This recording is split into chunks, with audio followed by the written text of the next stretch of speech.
महाभारत के युद्ध में कर्ण एक महाबली योद्धा थे जो अपनी वीरता, पराक्रम और धैर्य के लिए जाने जाते थे। वो दुर्योधन के मित्र थे और उनके प्रति अपनी वफादारी के कारण पांडवों के विरुद्ध लड़े। लेकिन उनकी मां कुंती, जो पांडवों की भी मां थी, वो नहीं चाहती थी कि उनका पुत्र कर्ण युद्ध में मारा जाए।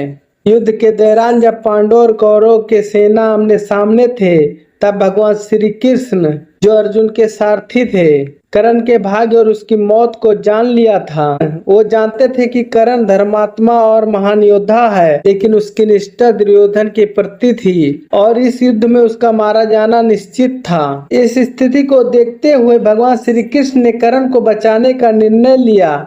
उन्होंने सोचा कि यदि कर्ण को समझाया जाए और उसे धर्म की राह पर लाया जाए तो शायद वो युद्ध छोड़ सकता है और इस प्रकार उसकी जान बचाई जा सकती है।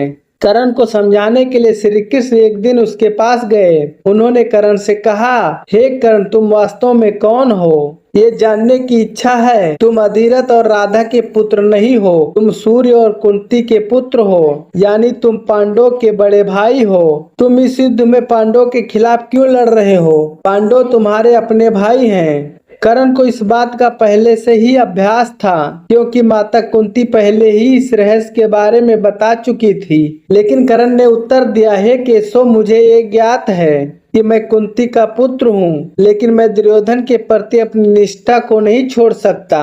उन्होंने मुझे ऐसे समय में अपनाया था जब कोई मुझे नहीं जानता था।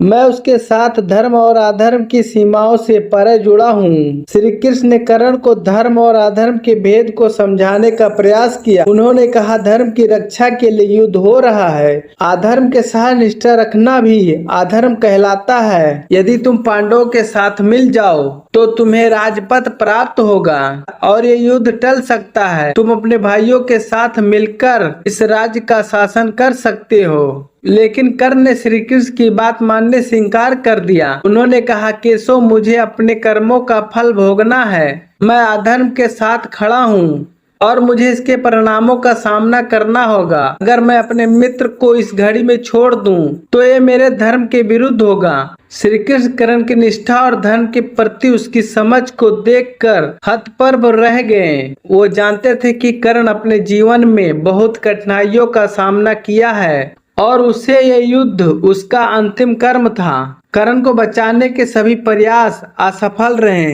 क्योंकि वो अपने बचनों के प्रति अंगिड़ था। युद्ध के अंतिम चरण में जब कर्ण और अर्जुन आमने सामने थे तो कर्ण का रथ का पहिया धरती में धंस गया।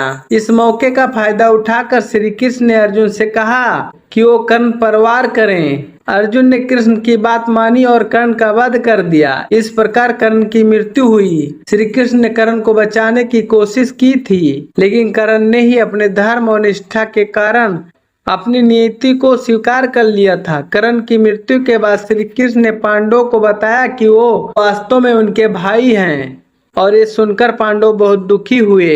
कर्ण का जीवन और मृत्यु एक महान योद्धा की गाथा है, जो अपने वचनों के प्रति निष्ठावान था, चाहे उसे किसी भी स्थिति का सामना क्यों न करना पड़े। तो आज की वीडियो में इतना है। वीडियो देखने के लिए धन्यवाद और वीडियो पसंद आता है तो वीडियो को लाइक करके चैनल को सब्सक्राइब अवश्य करिए।